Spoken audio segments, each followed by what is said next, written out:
92.7 big FM पर आप सुन रहे हैं यादों का idiot box with Nilesh Mishra season 4। कहानियां जिनमें आप मिलते हैं खुद से। दोस्तों, मैं आपको सुनाने जा रहा हूं अपनी मंडली के सदस्य जमशेद कमर सिद्दीकी की लिखी कहानी इत्तेफाक इश्क का दूसरा और आखिरी हिस्सा।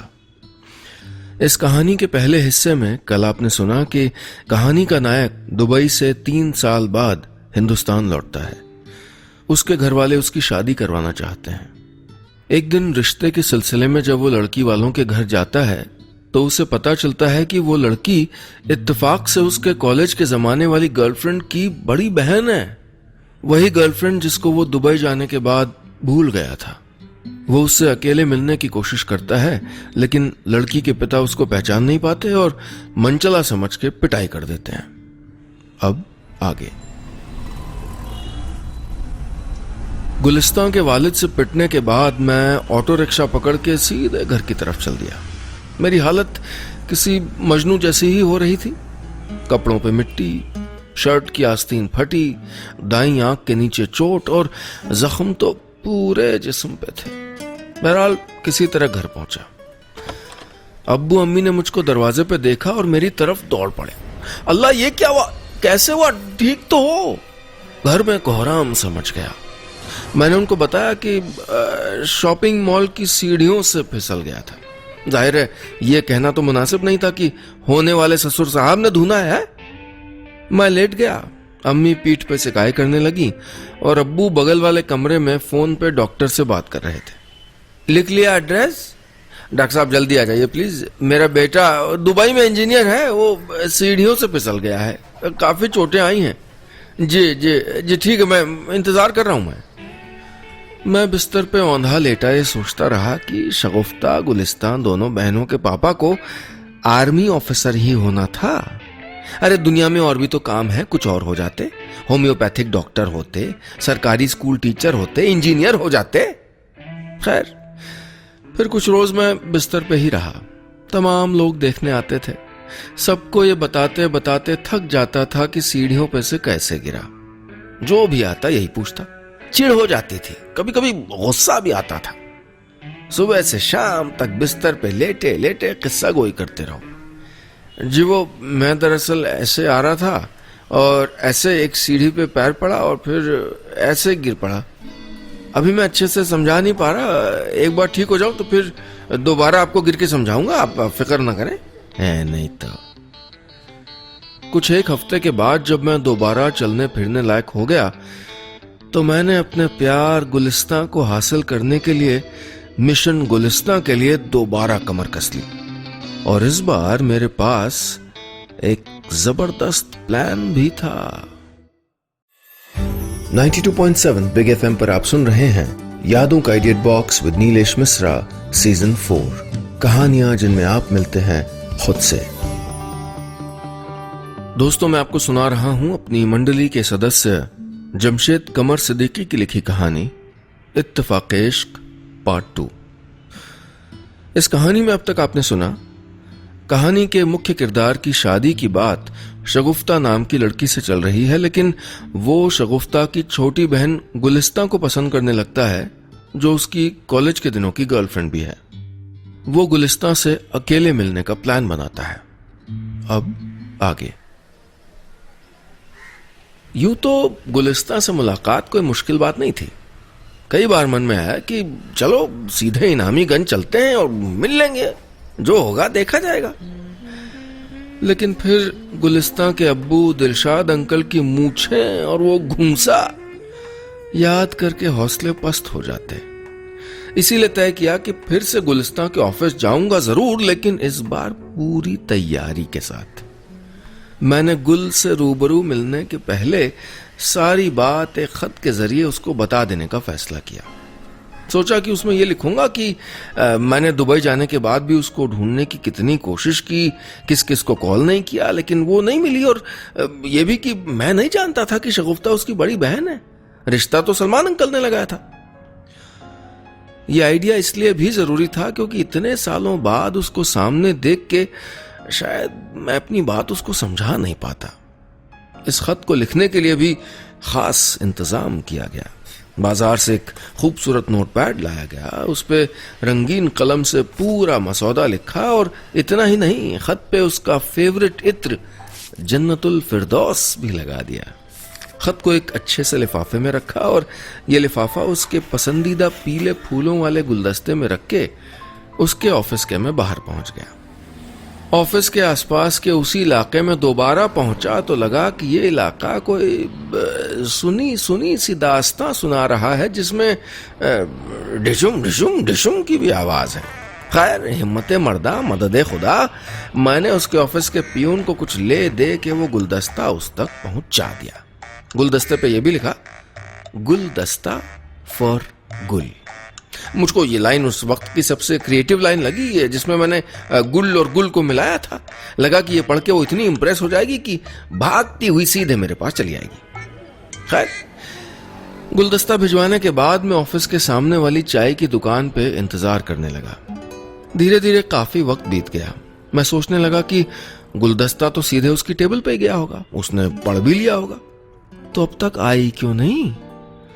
कहीं ऐसा तो नहीं? तमाम सवालों की ट्यूबलाइट मेरे जहन में जलने बुझने लगी। काफी देर बाद 5वीं चाय खत्म करने के बाद मुझको एसिडिटी के साथ साथ ये यकीन भी हो गया था कि अब गुलिस्तान नहीं आएगी, शायद वो मिलना ही नहीं चाहती। मैं मायूस होकर लौटने लगा, लेकिन तभी ऑफिस की सीढ़ियों पे वो दिखाई दी। उसके हाथ में मेरा भेजा हुआ खत था। मेरे चेहरे पे मुस्कुराहट और आंखों में चमक आ गई। 92.7 बिग एफएम पर आप सुन रहे हैं यादों का idiot box with Nilesh Mishra season 4, कहानियां जिनमें आप मिलते हैं खुद से। दोस्तों, मैं आपको सुना रहा हूं अपनी मंडली के सदस्य जमशेद कमर सिद्दीकी की लिखी कहानी इत्तेफाक-ए इश्क पार्ट 2। इस कहानी में अब तक आपने सुना, कहानी के मुख्य किरदार का रिश्ता उसकी पुरानी गर्लफ्रेंड गुलिस्तां की बड़ी बहन से तय हो जाता है। वो गुलिस्तां से फिर मुलाकात करने और अपनी बात समझाने के लिए उसके ऑफिस पहुंचता है और एक गुलदस्ते में खत रख के उसको भेज देता है। खत पढ़ के गुलिस्तां उससे मिलने ऑफिस के बाहर आती है। अब आगे। ये एक ऐतिहासिक लम्हा था। मैंने सड़क के इस तरफ से उसको देखा और कुछ देर तक देखता ही रह गया। वो हैरान सी इधर उधर मुझको ढूंढ रही थी। गहरे रंग के सलवार कुर्ते में वो पिछली बार से भी ज्यादा खूबसूरत लग रही थी। आप लोग सोच रहे होंगे कि पिछली बार से ज्यादा खूबसूरत क्यों? अरे क्योंकि आज उसकी आंखों में मेरा इंतजार भी था। मैं चाय की दुकान से निकला और हमारी नजरें मिल गईं। हम सड़क के आर पार खड़े थे। ये मंजर हमारी जिंदगी के हालात जैसा ही था। जिंदगी ने भी हमको रिश्तों के ट्रैफिक वाली सड़क पे आमने सामने लाके खड़ा कर दिया था। एक ऐसी सड़क जिसको पार करना आसान नहीं था, लेकिन इस सड़क को तो पार किया जा सकता था। सो मैंने बिना ट्रैफिक देखे जल्दी से रोड क्रॉस की और उसकी तरफ भागा। उसने इशारे से कहा, संभल के। कई गाड़ियों से बचता हुआ मैं उसके सामने पहुंचा। मैं उसकी आंखों की नमी साफ पढ़ सकता था। इससे पहले कि हम बात करते, उसकी आंखों की नमी गालों पे आंसू बन के लुढ़कने लगी। इन आंसुओं में न जाने कितने अफसाने, कितने कहकहे, कितनी आहें और कितने किस्से एक कतार में बह रहे थे। मेरा गला भी भर आया। शुक्र है कि खत में सब कुछ लिख दिया था, वरना ऐसे में वो सब बताना कितना मुश्किल होता। हालांकि ऐसा कुछ हुआ नहीं जैसा मैं सोच रहा था कि वो गुस्से में पूछेगी कि इतने दिन आए क्यों नहीं, ढूंढा क्यों नहीं, फलाना ढिमकाना। उसने पूछा, तुम दुबई में थे? मैंने हाँ में सर हिलाया। अपने रिश्ते के लिए तुम्हें और कोई घर नहीं मिला? मैंने थोड़ा फ्रेंडली होने की कोशिश की। यार गुल, ऐसा तो मत कहो यार, मुझे थोड़े पता था कि शगुफ्ता तुम्हारी बहन है। रिश्ता तो सलमान अंकल ने लगाया था, और वैसे भी तो अब क्या चाहते हो? उसने मेरी बात काटते हुए पूछा। मैंने कहा, तुम जानती हो मैं क्या चाहता हूं, प्लीज एक मौका दे दो, मैं जिंदगी भर पछताना नहीं चाहता। उसने ना में सर हिलाया। वो संजीदा थी, बिल्कुल सीरियस, और शायद सीरियस ही रहती भी अगर उसने मेरे चेहरे पे चोट के निशान के बारे में न पूछा होता। जैसे मैंने उसको असलियत बताई, वो खिलखिला के हंस पड़ी। लेकिन हंसी इस बात की तस्दीक नहीं थी कि वो मान गई। वो वापस जाने लगी और जाते जाते ये साफ कर दिया कि जो मैं चाहता हूं वो नहीं हो सकता, और हां, मैं शगुफ्ता से शादी करूं या ना करूं इससे उसको कोई फर्क नहीं पड़ेगा। वो अंदर चली गई। मैं मायूस कदमों से घर लौट आया। मेरे अंदर कोई कमजोर इमारत भर भरा के गिर गई थी। मैंने फैसला किया कि वापस दुबई लौट जाऊंगा। अम्मी अब्बू को तो मना ही लूंगा। वापसी के लिए ट्रैवल एजेंट को फोन किया और अगले हफ्ते का टिकट बुक करने को कहा। सोचा कि आज या कल में सही मौका देख के अम्मी को बता दूंगा कि अर्जेंट काम से वापस जाना पड़ रहा है, फिर शादी वादी के बारे में कुछ साल बाद सोचूंगा। इस फैसले के बाद मैं बचे खुचे दिन घर में ही बिता रहा था। एक रोज दोपहर की नमाज के बाद जब मैं टीवी देख रहा था तो अचानक डोरबेल बजी। मैंने दरवाजा खोला तो दिलशाद अंकल थे और उनके पीछे खड़ी थी उनकी बेटी और मेरी भूतपूर्व प्रेमिका गुलिस्तां। मुझे काटो तो खून नहीं, एक अजीब सी कैफियत थी। समझ नहीं आ रहा था कि कैसे रिएक्ट करूं। हालांकि गुल को देख के मैं खुश था। अब्बू अम्मी भी आ गए। दुआ सलाम के बाद हम सब बाहरी कमरे में बैठ गए। Meet my younger daughter Gulistan. अम्मी अब्बू उसको देख के मुस्कुरा दिए। फिर अंकल ने मुझसे कहा, मुझे तो कल ही पता चला कि तुम सीढ़ियों से गिर गए थे। अरे बताना तो चाहिए था। अब्बा की ओर देख के बोले, भाई रिश्ता हो या ना हो ये अलग बात है, लेकिन इंसानियत भी कोई चीज है ना। खैर कैसे गिर गए बेटा? मैंने गुलिस्तां का चेहरा देखा। वो बड़ी मुश्किल से अपनी हंसी रोके थी। ऐसा लगता था कि बस अभी ठहाका लगा देगी। मेरा दिल किया कि चीख के कह दूं कि एक नामुराद, कमबख्त और निहायत जलील आदमी जिसको दिलशाद खान कहते हैं ना, उसकी मेहरबानी है ये। अंकल वो शॉपिंग मॉल गया था। सीढ़ियों की धुलाई हुई थी, शायद साबुन पड़ा था, सो पैर फिसल। गुलिस्तां अपनी हंसी रोकने के लिए बहाने से मोबाइल फोन में उलझ गई। मैं शर्म से जमीन में गड़ा जा रहा था। वो बोले, लगता है चोट गहरी थी। Take care young boy. मैंने गुल की तरफ गुस्से से देखा। हंसी रोकते रोकते उसका चेहरा जर्द हो गया था। फिर काफी देर तक इधर उधर की बातें होती रहीं और कुछ 1-2 घंटे के बाद वो लोग जाने लगे। मैं उन्हें नीचे तक छोड़ने भी गया। चलते वक्त मैंने गुलिस्तां को सलाम किया तो उसने मुस्कुरा के जवाब भी दिया। उनके जाने के बाद मेरा वक्त बड़ी मुश्किल से गुजरा। गुलिस्तां के मुस्कुरा के जवाब देने का मतलब क्या हो सकता था? कहीं ऐसा तो नहीं कि उसने मेरी बात मान ली हो? मैं पूरी रात यही सोचता रहा। हालांकि बहुत श्योर नहीं था, लेकिन खुश रहने को यह ख्याल बुरा भी नहीं था कि मेरी दाल गलने लगी थी। 92.7 बिग एफएम पर आप सुन रहे हैं यादों का idiot box with Nilesh Mishra season 4। कहानियां जिनमें आप मिलते हैं खुद से। दोस्तों, मैं आपको सुना रहा हूं अपनी मंडली के सदस्य जमशेद कमर सिद्दीकी की लिखी कहानी इत्तेफाक इश्क पार्ट 2। इस कहानी में अब तक आपने सुना, कहानी के मुख्य किरदार की शादी की बात शगुफ्ता नाम की लड़की से चलती है, लेकिन वो शगुफ्ता की छोटी बहन गुलिस्तां को पसंद करता है। गुलिस्तां अब तैयार नहीं है। एक अजीब इत्तेफाक हुआ है कि ये वही गुलिस्तां है जो कॉलेज के दिनों में उसकी प्रेमिका थी, लेकिन अब शादी के लिए तैयार नहीं है। इस बीच उसकी तबीयत पूछने के लिए गुलिस्तां और उसके डैडी उसके घर आते हैं और गुलिस्तां को खुश देख के वो उम्मीद से भर जाता है। अब आगे। गुलिस्तां की आमद से घर कितना खुशनुमा लगने लगा था। मैं बार बार उस लम्हे का तसव्वुर करता जब मैंने दरवाजा खोला और वो सामने थी, जब अपनी हंसी छुपाते वक्त उसके गाल लाल हुए जा रहे थे, जब वापस जाते वक्त वो मुस्कुराई थी। वाकई मुझे उससे मोहब्बत थी, और ये मोहब्बत उस लड़कपन वाली कॉलेज टाइम की मोहब्बत की दूसरी किस्त नहीं थी, ये नई मोहब्बत थी। क्यों? आप लोग ऐसे क्यों देख रहे हैं? एक ही शख्स से 2 बार मोहब्बत नहीं हो सकती क्या? खैर, ये सब डायलॉग बाजी तो ठीक है, लेकिन सवाल ये कि गुलिस्तां भी मुझको चाहती है कि नहीं, कहीं ऐसा तो नहीं कि वो मुझको जीजा जी की हैसियत से मिलने आई हो। ये लफ्ज जीजा जी यूं तो मुझको हमेशा से पसंद नहीं था, लेकिन अब इस लफ्ज से कुछ ज्यादा ही नफरत हो गई थी। बहरहाल इस दुविधा से निकलने के लिए मैं गुलिस्तां से फिर मुलाकात करने उसके ऑफिस पहुंच गया। मैंने उस तक ये मैसेज भी पहुंचा दिया कि मैं बाहर खड़ा हूं। गुल के ऑफिस का पियोन बहुत कोऑपरेटिव था। वो कहते हैं ना कि आदमी ही आदमी के काम आता है, खासकर तब जब मामला औरत का हो। कुछ देर बाद गुलिस्तां मेरे सामने थी।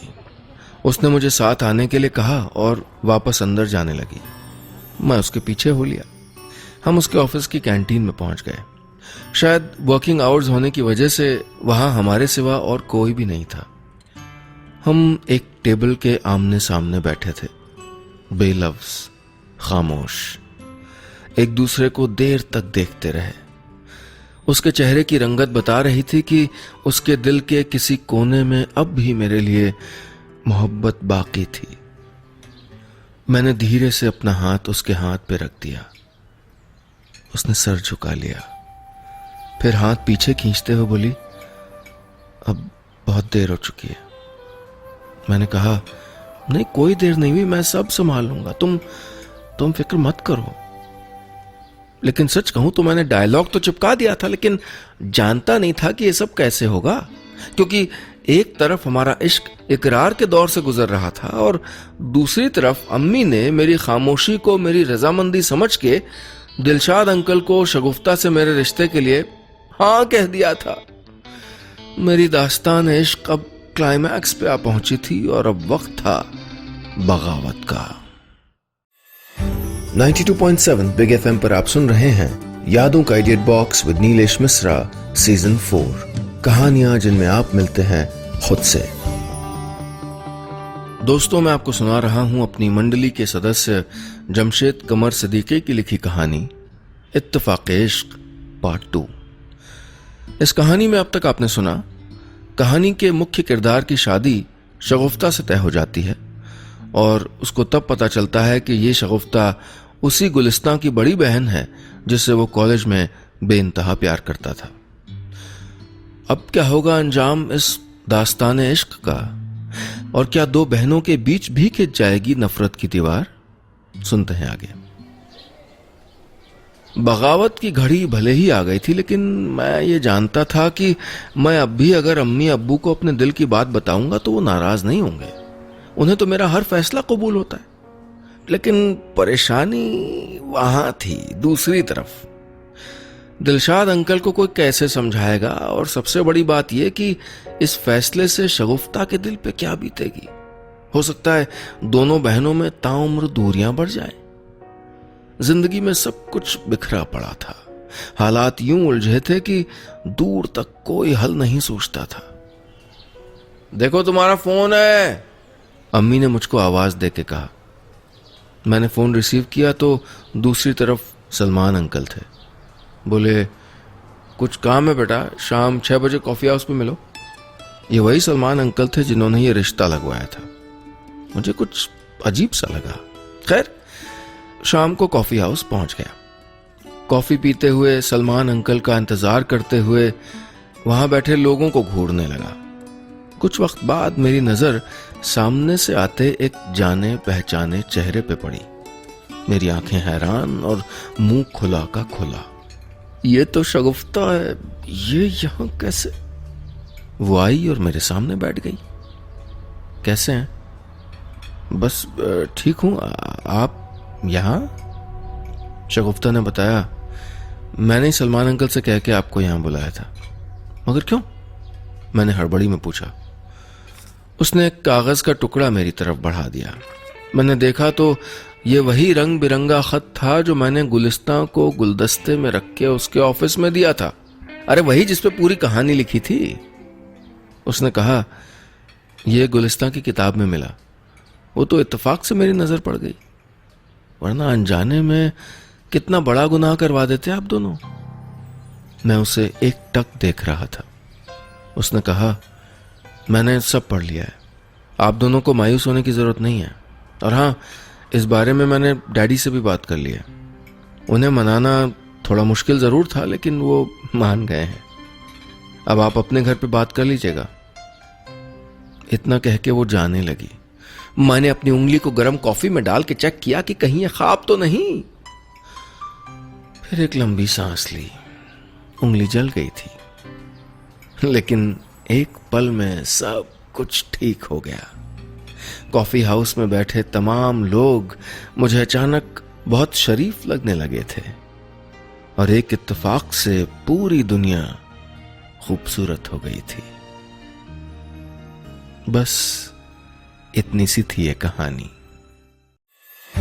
92.7 बिग एफएम पर आप सुन रहे हैं यादों का idiot box with Nilesh Mishra season 4, कहानियां जिनमें आप मिलते हैं खुद से।